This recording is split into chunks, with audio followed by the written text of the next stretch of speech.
Thank you very much, Zoom. Good evening, good morning, good afternoon, wherever you are contacting or reaching out to us tonight, and welcome to the 5th event of the Coaching Support Group.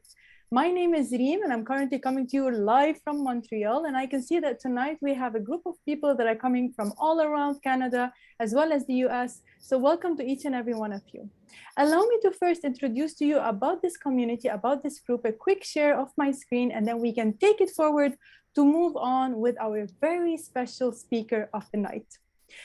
This is our beautiful team, and you might notice during the event that they will be also taking part throughout the event. So I will not be leading this event alone.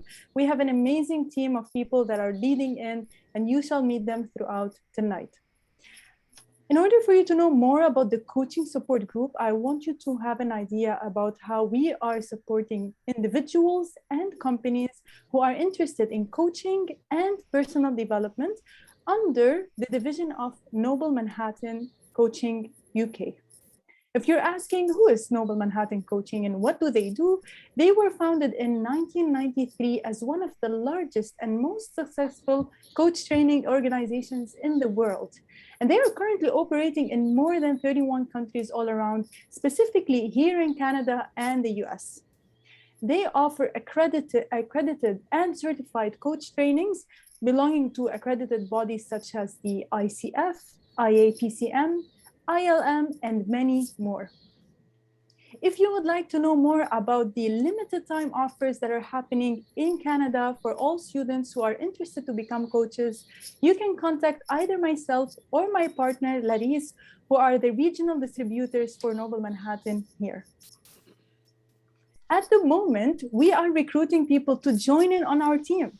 So if you feel like you have a calling to join in with us in this group, or you would like to be a support group leader in one of the cities or a partner with us, please do reach out to us. We are looking for people who are leaders, who are great communicators, and just passionate about coaching. It's very important for me to highlight to you that we have a certain vision for this community. We want to inspire, empower, and educate each and every one of you, anywhere, anytime, through the power of coaching. And how do we do that? By doing our monthly events, which is what you're attending right now. We meet usually every third Thursday of the month. Exceptionally tonight, we have this special event happening on the fourth Thursday of the month at 6:30 p.m. on Zoom, specifically because of the restrictions. However, we will always have it on hybrid. So even if we do choose one day to go back to live meetings, don't worry. Wherever you are, you can still join us from your bedroom, anytime, anywhere. You can register to the upcoming events through the same link that you joined in tonight. So even if you are excited to join it for upcoming events, you can use the same link and just register with us. I would like to share with you that we are active on our social media, and we have a very active community chat on our Facebook Messenger. So go ahead, save the name, Coaching Support Group Montreal. Wherever you would search for us on social media, you're gonna find us. Even if you would like to reach out to us through an email, it's montreal@coaching-support.com. So feel free to write it down or just check the chat box later on. You will find all the links for this. In case you missed any of our previous events, you can always go to the YouTube channel and just watch the previous events that we've had. Each and every time we have a special speaker with a new topic, you can just go ahead and watch it again. Now, the big party is going to start. Tonight, we're going to have two sections of the event. The first section is we have a very special international speaker that is joining us, and it will be my pleasure to introduce her just in a few minutes. On the second section, we will have the mastermind session. If you have attended before, you know how powerful our masterminds are. So please hang around until the end because we have great surprises and very beneficial time that you will take into your account. I would like to announce that next week, for those who are in Montreal or just in Quebec and you can come to Montreal, we'll be having an outing on Friday, October 1st. So if you feel like joining us for a live face-to-face interaction, we have a very special event happening here. We'll be sending out also the details around it. Now, I know you're very excited to listen to the speaker of the night, to be active with us in the mastermind. However, I would like to tell you that in this house, we have some rules.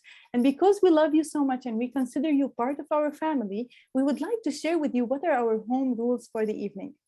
You might have noticed that in the beginning, this meeting will be recorded and saved, and it will be shared on our YouTube channel. So if anyone has any issue about this, please just drop in the chat box and mention that you would not like to be recorded. Our 3 values are integrity, leadership, and most importantly, non-judgmental. This is a safe space for all of us to share together. We would love to hear your thoughts. So anytime you have any questions, ideas, thoughts you want to share, all you have to do is just drop them in the chat box and we are here to listen to you. And of course, don't be shy to open your camera, show us your faces. You know, every single time I mention this, that you would see me up from top, all glamored up, but from below, I am as comfortable as I could get. So go ahead, show us your comfy side. That's okay. This is a safe space to be.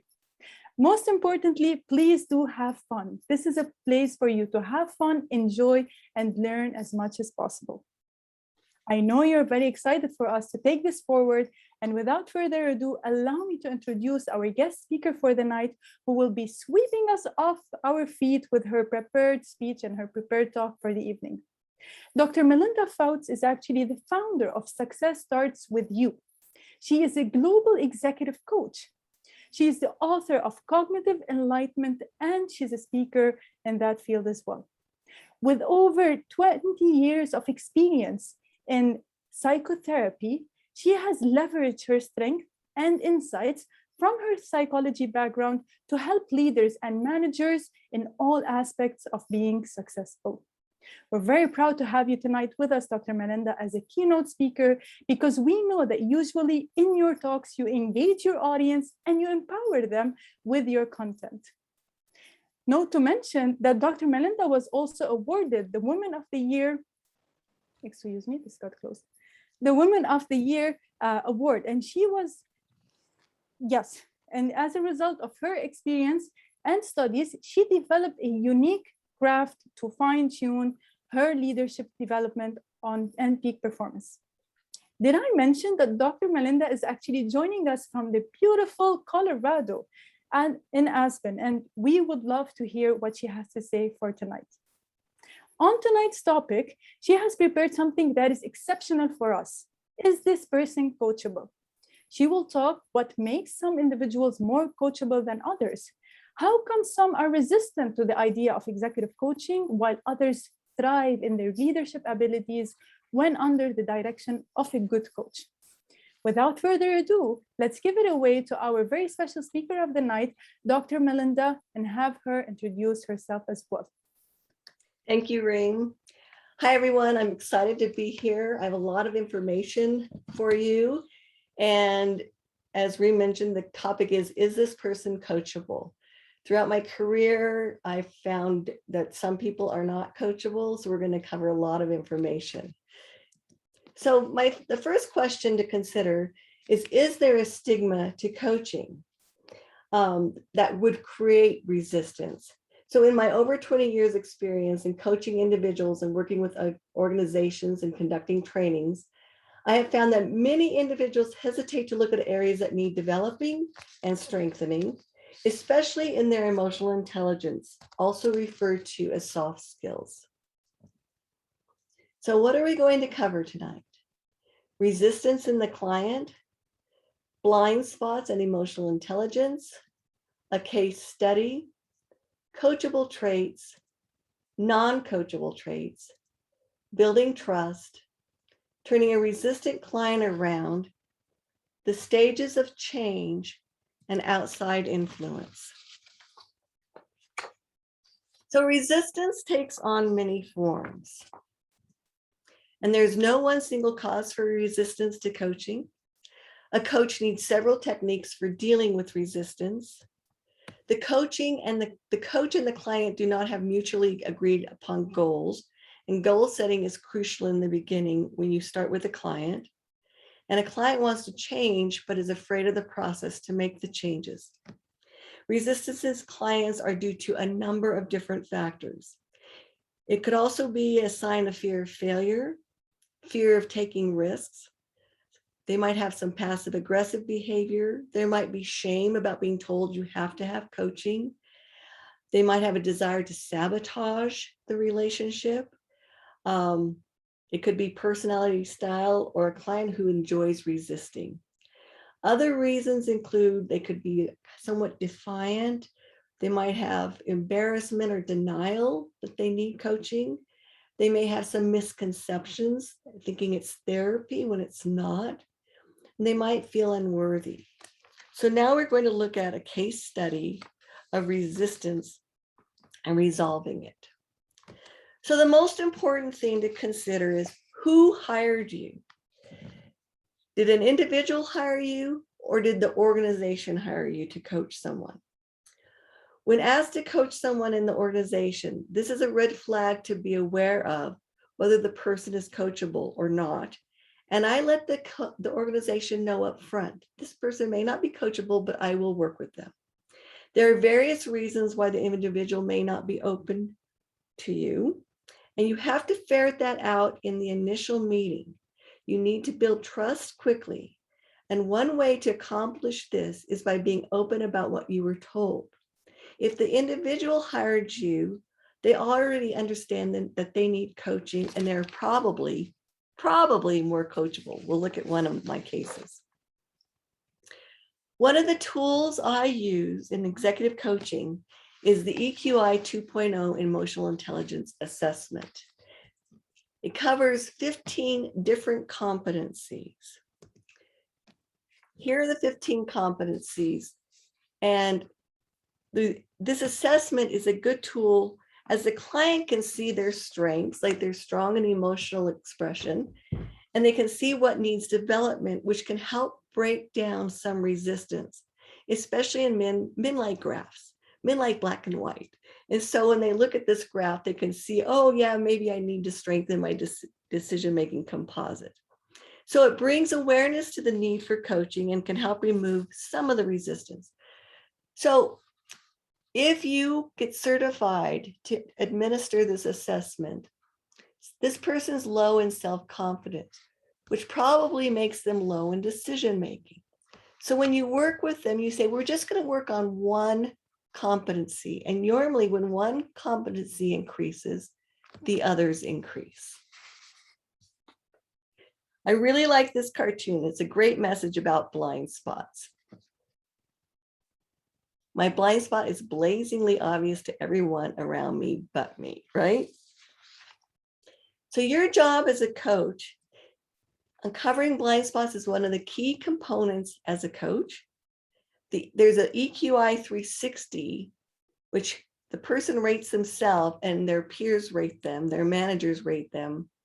And from that, there's a profile gap analysis page that shows them how they rate themselves versus how others rate them, which they can say, oh, that must be a blind spot. As a coach, helping a client learn about their blind spots is crucial to their development. And we all have them, and it is difficult for an individual to discover their blind spots themselves, hence called blind spot. So let me share a story with you. I had a client come to me, a global CIO, who told me her colleague told her her entire team's afraid of her because she's harsh. And then she says in this sweet voice, but I don't see myself as harsh. So this is a blind spot. So I started coaching her, and I discovered when she would be harsh and pounce on her team. I call it the 1-2 punch of blind spots. You get triggered on something, and then you have a go-to style of responding. And so as we worked with it, as I pointed out that she's getting triggered, and then she responds in this manner, she kept coming to me week after week. I said, well, see, your blind spot got triggered again. And I hear this all the time. She goes, well, why can't I see that? Your blind spot, you know, the disco mirror that has all the little tiny mirrors around it, like hundreds of mirrors. I told her your blind spot can get triggered that many different ways. So this is why it's a challenge for the client, but keep bringing awareness and they can soon learn to catch it themselves. So the profile gap analysis, it really amplifies how they see themselves and how others view them. And that is also, as I mentioned earlier, a powerful way to help them see their blind spot. And then finally, performance reviews. The same client, I asked her what her performance reviews were like. And she said, I always got raving performance reviews, but I was always told I was a little harsh with my team. That's not good enough. They need to get a coach because, again, she couldn't see it herself. Okay. Now we're going to look at an organization in Dallas who hired me to coach 2 executives and amplify through this case study coachable traits and non-coachable traits. The emotional intelligence assessment was administered to both of them. They were both VPs in the company. Each scored relatively high in the decision-making and stress management composites. However, they both needed to strengthen their emotional self-expression and interpersonal skills, which were 2 of the competencies. As with many top performers, using self-expression as a way to develop and strengthen relationships is often lacking, as the focus is often on refining and improving technical expertise. So one was open to my coaching, and the other did not see the need for coaching. And I was brought in at a critical time because an ensuing conflict was developing between them to such a degree that one felt the other needed to leave the company. Another issue was the executive team did not trust the VP of finance because their business was a family culture and he did not share anything personal about himself. Even his office lacked anything personal, no photos, nothing. It had a computer and a plant. The other client, other VP who was coachable, he had all kinds of memorabilia around his office. So the VP of operations was willing to work with me. The VP of finance was not. So I want everybody to write down in the chat box, coachable traits, real quick. Write down some coachable traits.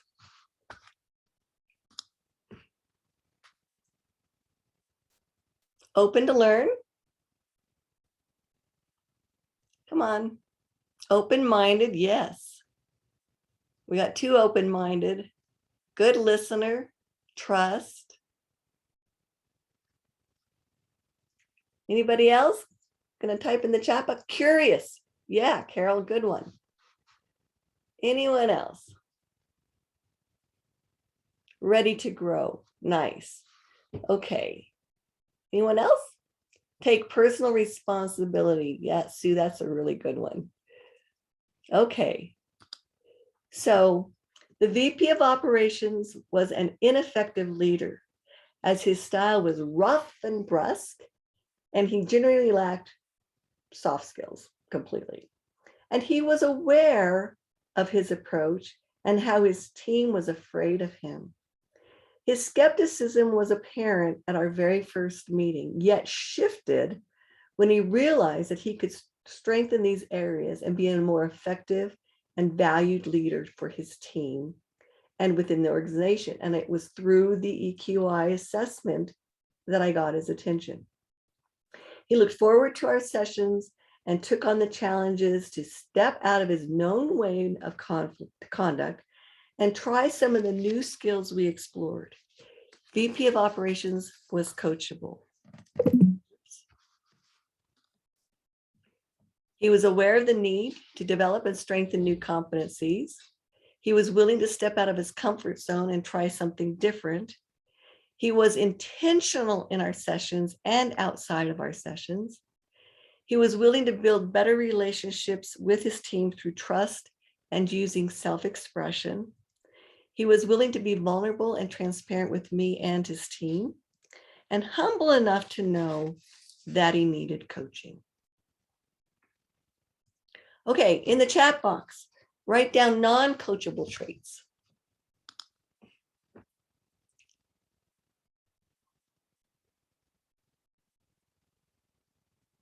Yeah, Dennis wrote on coachable not being a victim.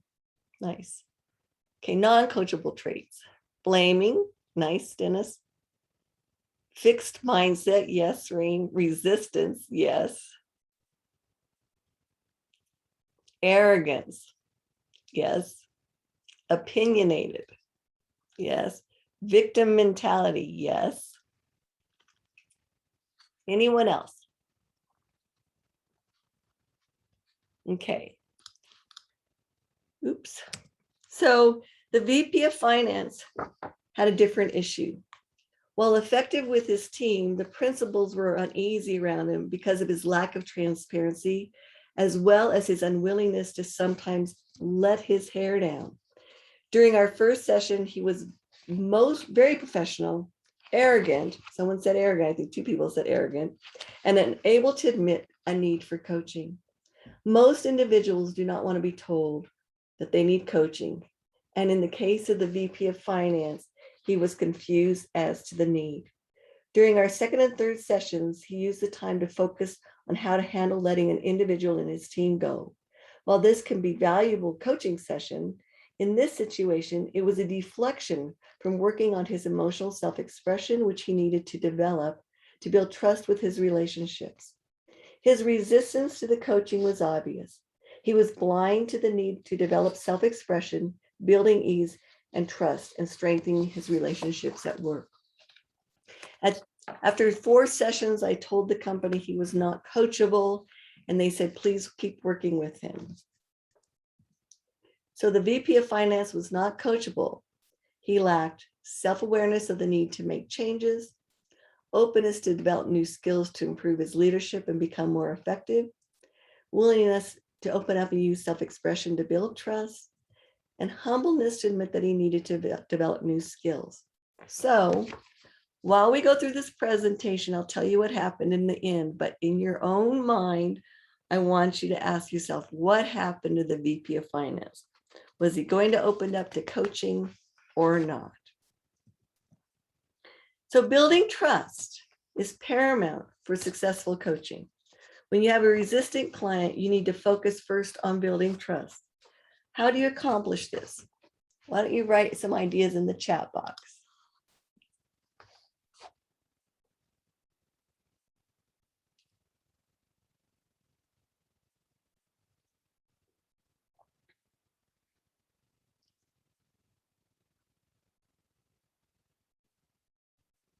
Open communication, acknowledgement,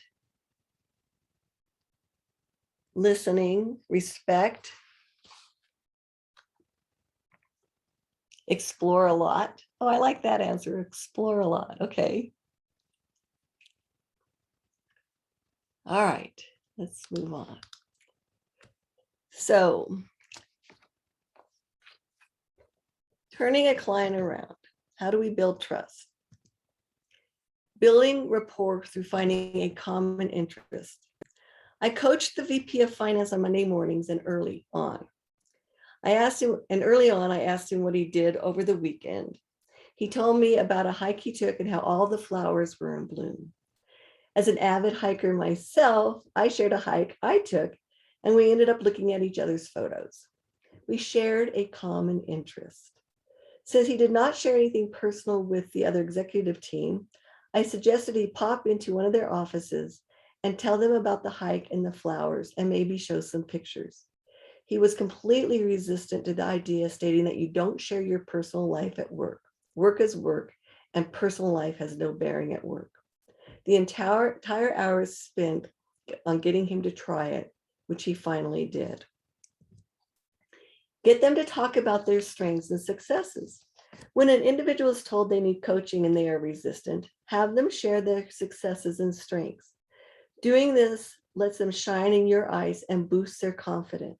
It reminds them of they have some strengths and they are successful. This is also an opportunity to share with them how their strengths can also be a weakness.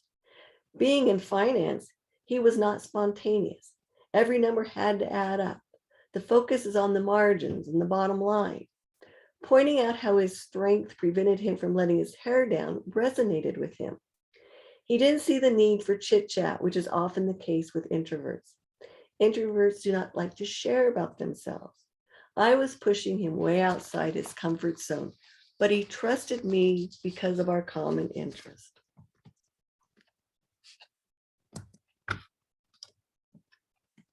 Move into what their challenges are. Opening up personally was his biggest challenge. He didn't have many work-related challenges. And finally, be transparent.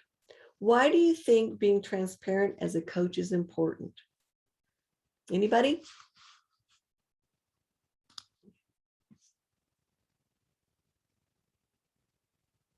I guess to build trust. It does build trust, but part of it is if you're transparent, you're modeling transparency to them. You model to your client how you want them to be vulnerable and open, and two aspects that you definitely want them to adopt. And finally, use humor. I keep jokes handy. When things are getting tense, I say, hey, have you heard this one? And I use a joke, and it lightens things up, and laughter and humor can build trust. And finally, be a good listener. So we're going to take a deep dive. Someone mentioned about being a good listener. We're going to take a deep dive into being a good listener. Being a good listener is you address the resistance. You reflect back to them what they are resistant about, so they feel comfortable that you really heard them. You ask open-ended questions about the resistance, such as, what is behind the resistance? Can you describe it? Where is it coming from within you? Is this a pattern? What else has shown up in your life? Where else has this shown up in your life? This way you're talking about it. It's in the room. There's no elephant growing. And you're building trust. You're making it safe for them to speak to this part of themselves. So earlier I mentioned that someone who hires you themselves as a coach is coachable. Well, not always. I had a woman come to me. She said, I need you to coach me. I'm stuck. I said, okay, great. Let's look at this. So as I worked with her, her resistance was to every tool or technique I wanted her to try. Yes, but. Where was she stuck? She was stuck in her mindset. Someone mentioned earlier a victim. She was holding on to a victim mindset. And so finally, her beliefs and her mindset are what kept her stuck. And this kind of client, when you feel you're doing all the work, or you get a lot of yes, but, and they won't try any of the tools, or you're trying to convince them over and over, they may not be ready for coaching. And you have to say, I don't think you're ready for coaching. Come back to me when you are. Sometimes when you do a takeaway like that, then they're going to wonder why. And when you say, well, you resist me and you're not trying any of my tools, we're wasting our time, they might open up and might have to go think about it. So when resistance returns, say you get rid of it and it comes back. Okay, change. I don't know if any of you read the book by Daniel Kahneman. Don't read it. I'll tell you what you need to know. In it, he talks about cognitive ease and cognitive strain. So when we had to learn to tie our shoelaces, we had to pay attention and talk ourselves through the steps. And that was cognitive strain. We were learning something new.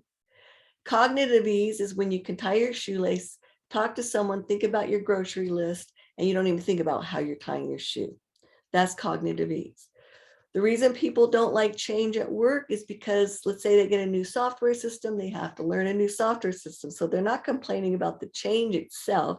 They're complaining that they have to go back into cognitive strain and get out of rote cognitive ease work mode. So people do not like change. Another reason the resistance might come back is we push them too fast. We all want our clients to make progress, and we can push them too hard. You will know this when you experience the resistance coming back. You will begin to You might get frustrated with the client. You might go, why is this resistance back? So you need to just relax and sit back and back off. It takes time for changes to happen. And change is very scary for people.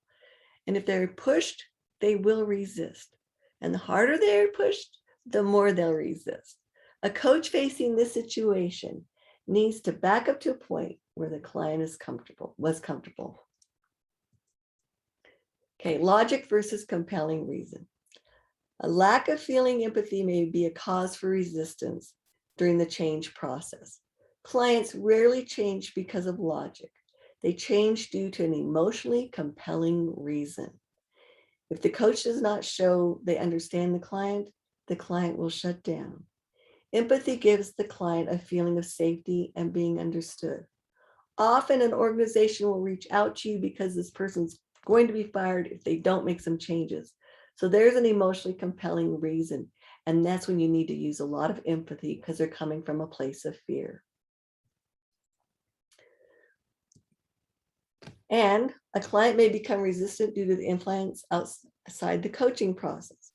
The changes the client is attempting to make may not be supported by their friends and or family members. These individuals may attempt to sabotage their efforts because they want them to remain the same. So let's look at the change curve. This diagram is adapted by Elizabeth Kubler-Ross, a pioneer in the stages of grief. If a client is told they need coaching, they could be surprised or shocked at the news, especially if it is a blind spot, about their blind spot. A resistant client can be in denial about their behavior and their experience, then they experience frustration. You usually encounter the client around this low point. Okay, after the frustration, you're probably going to meet them at this low point.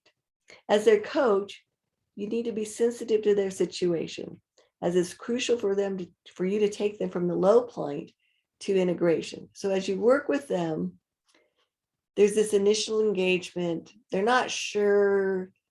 Like my VP of operations, he was skeptical at first until I told him he could do this. Then they're working with you, and then they integrate the skills you've taught them. So let's go back to outside influence. Being a change champion. Let's try it once without the parachute. When someone is in coaching, I often suggest that they let their team know that they are working on making changes and be specific about the changes they are making or working on, and tell the team that sometimes they might fall back into their old patterns. Bringing this awareness to the team is so useful so that when you slip up, the team can understand rather than think, you see, he hasn't changed. So you're asking for support. And that's what my VP of operations did. He asked for his team. He said, I'm working with Melinda. I'm working on these specific changes. Please support me. If I go back to my old ways, please point it out to me. Being vulnerable invites your team into your process and encourages them to be open to see the changes you're making. Because again, if you don't let them know, they'll only see when you go back to your old way. So VP of operations took this to heart, and he was so encouraged by the support he received and the understanding from his team. Now, not everyone is coachable. So I had a client, a CEO, call me and say, I want you to coach this client. I said, okay, and he may not be coachable. When I started to work with him, he was stone-faced. He was not emotive. He was yes, no. He wasn't aware, nor was he willing to hear why he was to be coached. And so after 4 weeks, I called the CEO. I said, he's not coachable. And the CEO said, please continue. I said, I tend to build trust quickly and get past the resistance, but he is completely resistant. After 8 weeks, I said, don't waste your money. And he was fired. So not everyone is coachable. Now you have a duty to who hired you. The CEO hired me. If someone is not coachable, it's not a failure on your part. Don't even give it a second thought. You've done everything you can. You're the professional. And if you're met with resistance, don't beat yourself up.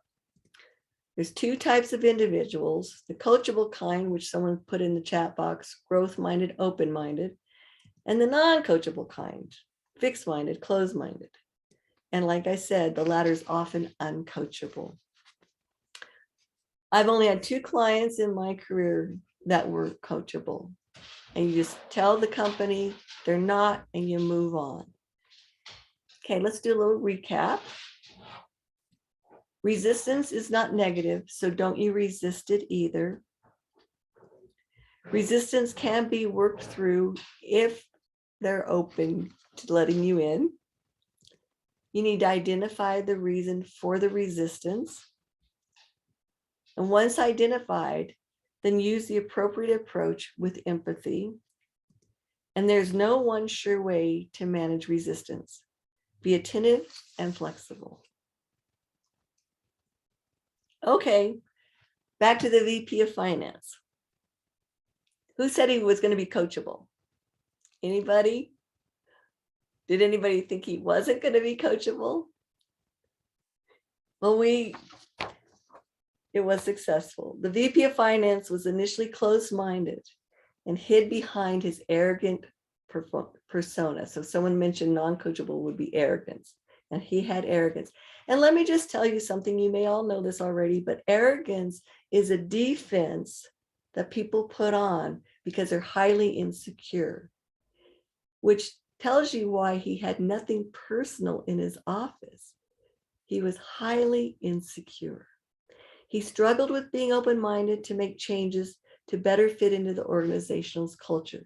When it's a family culture, you better be sharing pictures and telling them what you did on the weekend. As such, the lack of trust grew, and he was ignorant of this ensuing problem.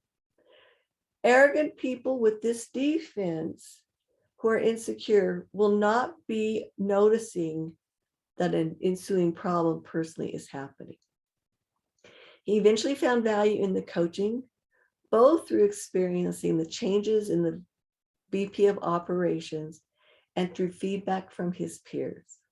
As trust grew between us, which is paramount for coaching to be successful, he was then able to step out of his comfort zone and adapt the new skills we explored.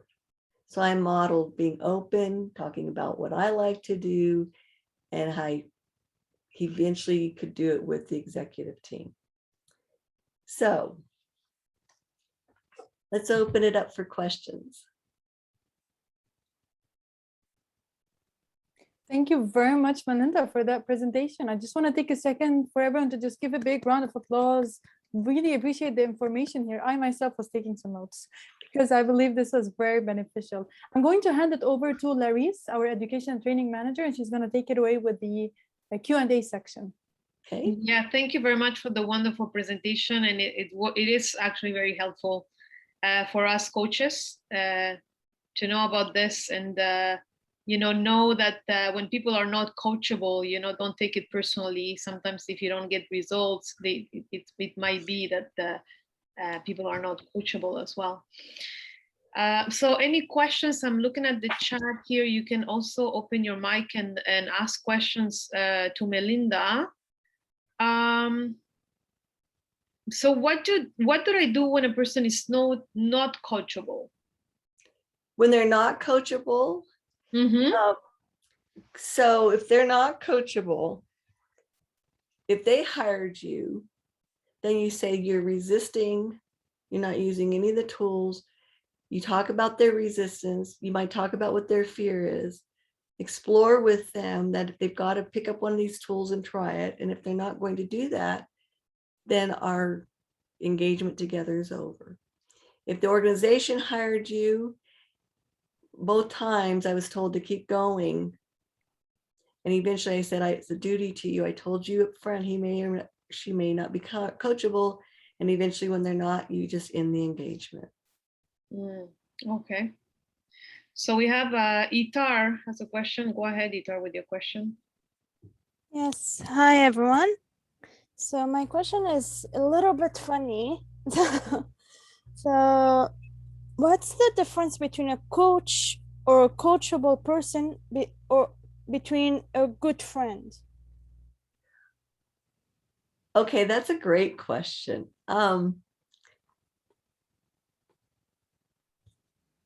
What happened, I didn't make friendships with my clients until the pandemic hit. And then everybody became much more personable and because over time with my clients, when the trust builds, like when they want to kind of go and do some personal stuff, I let them. They feel it helps them build rapport with me or get connected. But then I steer it back to coaching. It's important for you to keep track of that. With that said, someone I've coached for 5 years weekly, often as a thought partner. We got on our call. I said, how's it going? And he goes, it's not a good week.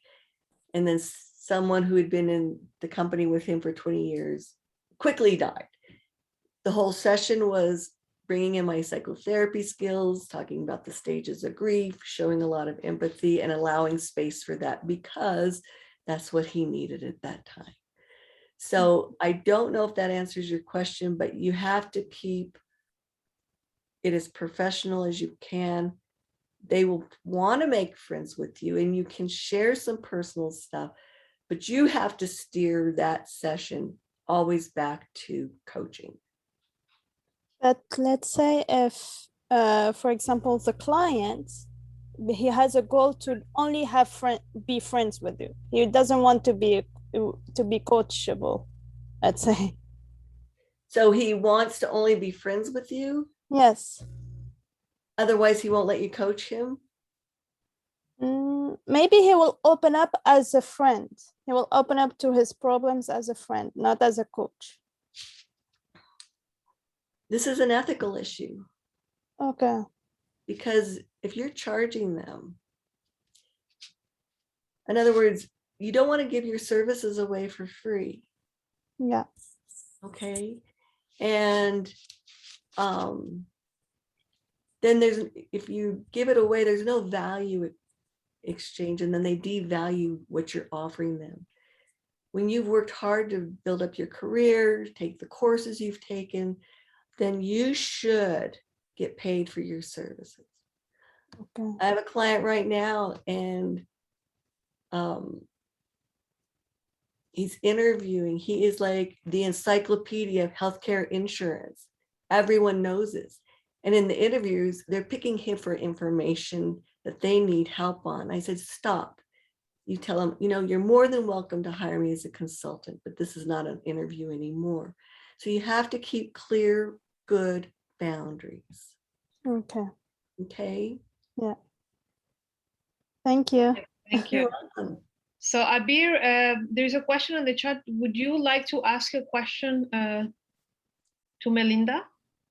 Yes, thank you for your presentation. Thanks for sharing it with us. For me, starting my career in coaching, so it's something like so good to have this thing. I would like to ask you, what is the information or advice you wish someone mentioned to you in early stages of your career?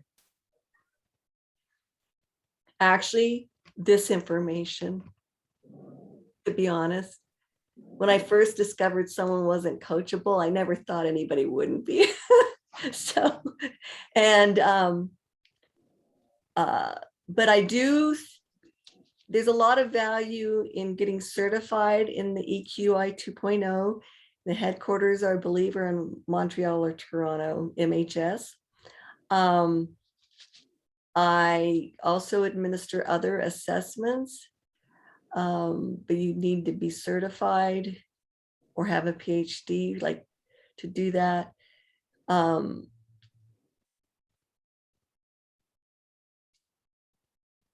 then I would recommend getting on LinkedIn, on groups that are really active, where they're posting articles and commenting, you can learn a lot. It can keep your pulse in what the next coachable issue might be. Okay. So I use LinkedIn a lot. Okay. Thank you. And it's important to be interactive, whether you share someone else's article or you comment, so that you get visibility. Yes, incredible. Because like they say, sometimes you have a skills, but people, they don't know you have it because you are not visible. So you need to increase your visibility. Yes. Thank you. You're welcome. All right, thank you very much. Dennis, would you like to go ahead with your question? Or I can read it. So how many chances do you usually give before firing the client? Okay, so the woman who came to me with the victim mentality, we'll just say that she wasn't a full-blown victim, but each week when I got the yeah, but, I said, when are you going to try one of the tools? So after 4 weeks, I said, between 4 and 6 weeks, by 6 weeks, if you haven't seen a shift, you're wasting your time. It's going to be slow at first, but by the 4th, the 5th, 6th week, something should be shifted. Like, yes, I tried that and I got a different reaction. Okay, yay. So after 6 weeks, not at all. Okay, thank you. So thank you very much for all the questions. I hand it to Reem. Hold on. You guys didn't ask 2 questions. That should have been asked. Yes. How do you know when to stop coaching someone?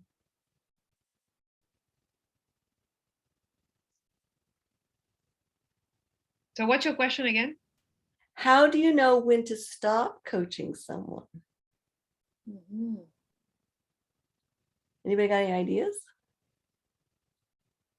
Well, I'm guessing that you have different situations to have in order to stop coaching somebody, right? That's what I'm thinking. So it's good to set goals. Someone comes to you, it's good to set goals. When those goals are met, they may have developed new ones. Okay. So we've met our goals. Is there anything else you want to work on? Yes, I want to work on this. Okay, let's keep working together. Okay. Some people, when we end coaching, they call me back. I need to start up again. Okay, you can do that too. Usually when you've built trust with someone and you've been coaching them, you're their coach for life, because they don't want us to tell the whole story all over again. And the second question I wish someone had asked is, can you re-coach someone forever? So I have some clients that use me as a thought partner, and then it's up to them to say they don't need coaching anymore.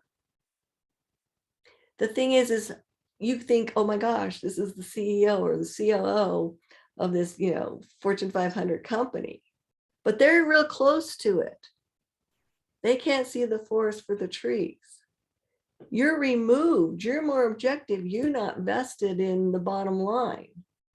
So I hear all the time, why didn't I see that? All the time. Mm-hmm. So that's a client you can keep forever when they use you in that manner. Okay, anything else? Well, we have Abir who has a question, and we have a question in the chat. I just would like to ask you the question, yes, because the last question you mentioned, it was in my mind, but I wasn't like clear how to put in words. But now, like when you have a client for like literally long time, how do you keep your boundaries? Because sometimes people after a long time, you feel like they become like, them from different perspectives, what they are capable for doing, but sometimes they refuse. So you feel like how you keep like controlling of yourself, not checking them. You should do this, like, because you're capable to do. So how you Oh, keep, Bear, you heard what my original tagline was. Coaching with an iron fist and a velvet glove. No, I come down with a 2x4. Even for a long time client, like, whoa, whoa, whoa, wait, we're not going backwards. okay. I'm tough, but I get away with it. Does that answer your question? Yeah.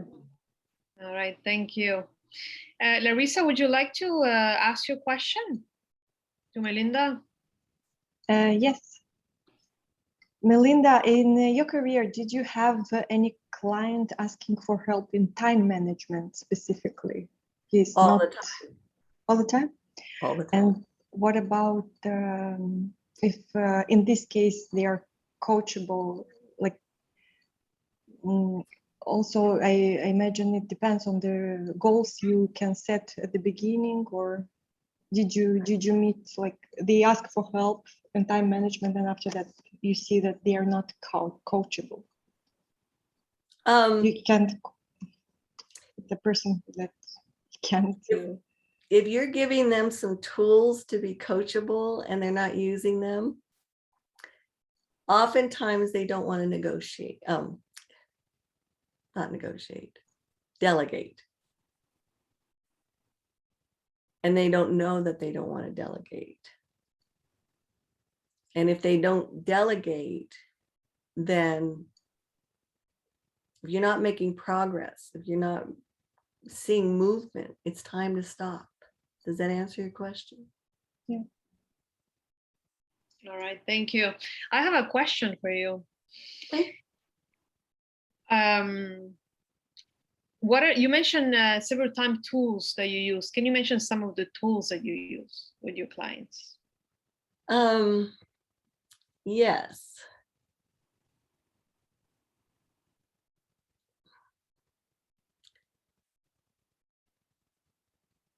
In the blind spot issue, when they're triggered, Larisse, they have a kinesthetic charge in their gut tightens. Okay. And then they're going to respond in a not great way. Okay. So one of the tools I give them is to start paying attention to this message from their body and choose a different response. And the different response is always the same. Reflect back what you heard. When you have to reflect back what you heard, okay, so when they have a kinesthetic charge, they're in the emotional part of their brain. And when they have to reflect back what they've heard, it puts them back in the logical reasoning thinking function part of the brain. Okay. So when they feel that charge, and they're right in the amygdala hijack of emotions, and then they make themselves reflect back what was heard, then it's going to calm the emotions and they're going to be able to think. And also gives them time to think, okay, I'm not going to respond in my old way. So one of the things, you know what, Abir, I have read a lot of neuroscience and I understand how the brain works. I would recommend learning that. Okay, I do an emotional intelligence webinar, complimentary for companies, and I talk about how the brain works. So that is one of the techniques I give them, and it works. So like the woman I talked about who would pounce on her team, she'd feel that charge, and then she'd like reflect back and then calm herself down. Okay, that's one tool. Another tool I use is for people to understand their own emotions. I have an exercise where they ask themselves 5 questions. And so I have them write down, it's called a self-reflection audit. I have them write down those 5 questions. And when they're getting charged, they have to go in their office and pull out those questions and write out the answers. Again, that puts them back in the logical reasoning thinking function part of their brain. So that's 2 tools. All right, thank you for sharing that. Sure. Yeah, so we have a question. Dennis, would you like to ask your question? Or I'll read it. With your permission, and please feel free not to answer that question, how do you introduce your professional fees when dealing with your clients? Which I think it's a good question. It is a good question, and I'm happy to answer that. So I do a complimentary session for 2 reasons: to see if we're good to work together, and also if what their issue is something I deal with. If they want business development, find somebody else. So in this session, at the end of every session with a client, I ask them for 3 takeaways, because I want to know what impacted them. And if they have to articulate it, then they hear it back and it sticks. And if they didn't articulate one I thought they should have taken away, then I tell them. So in this initial call with someone, I find out we're coachable. I ask, do you want to work together? Yes. What do you charge? Okay, great question. I have an hourly fee and I have 2 packages. Here's the first package. Here's the second package. Which one appeals to you? You have to close the deal. You have to get a commitment. You have to say, do you want to work together? Yes. And then you present your fees. You don't apologize for your fees. Okay? But I think it's good to have an hourly rate and then discount one package and discount the second package. Does that answer your question? Dennis, does that answer your question? Yeah, thank you. You're welcome. Okay.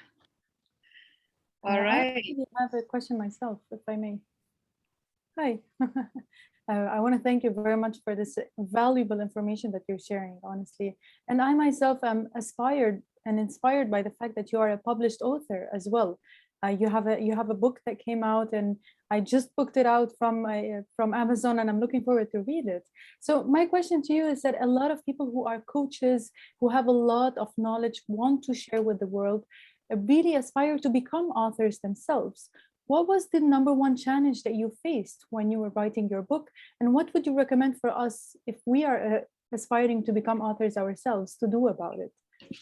Reem, I didn't want to write a book. That really shocked me right now. Okay. Everybody kept saying, you got to write a book. You got to write a book. And I said, I don't want to write a book. And so I hike in the mornings before working with clients to get ready for them.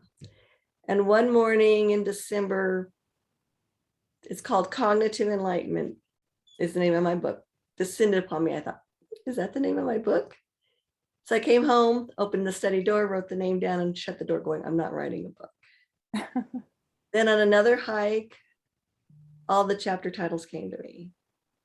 So I came and wrote them down, shut the door, I'm not writing a book. Well, one day this voice says, you really like to write, just go write the first chapter, you don't have to write a book. So I wrote the entire book in 2 months and edited it. And then I remembered why I didn't want to write a book. Getting it published. Because you read all those stories where it took 3 to 5 years to get published, chicken noodle soup for the soul or whatever. I think it was 5 years. And oh, that's why I didn't want to write a book. Now in my book, it's a chapter on beliefs and how our beliefs shape how we see the world. Well, I did all this research and found this company in Austria, and I thought, I'll send them my manuscript. So it's February, and I send them my manuscript, and I immediately get the form letter back. Thank you very much. We'll get back to you in 30 days. I said, great. And I got on a plane to Germany. So 3 days later, I'm sitting, eating my breakfast, and there's an email from them. And I read it. And I read it again. And I read it a 3rd time. And I hit the German man next to me. I said, would you read this email and tell me what it says? And he looks at me like I'm the dumbest blonde on the planet. And he says, they said they're going to publish your manuscript. What's so hard about that? Okay, I had a belief system. It was going to take 3 to 5 years. And when you read that chapter, Reem, you're going to see how, even though it was black and white in front of me, I wouldn't believe it. That's how powerful our beliefs shape how we view the world. So that's the biggest challenge, is getting published, but somehow it was easy for me.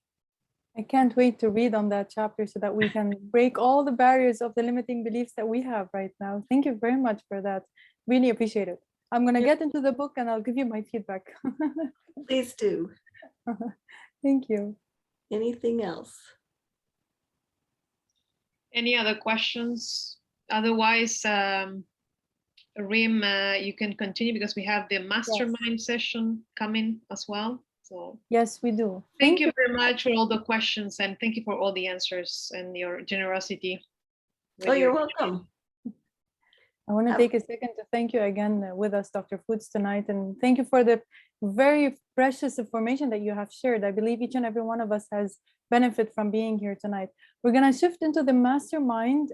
Please do stay around. This is quite a good group for us to stay in this room and to start with the mastermind. And tonight, exceptionally, we have our coach-to-be, Abir, who's going to be leading on this session, along with our very own Dr. Maria, who will be supporting her as well. So I'll hand it over to Abir.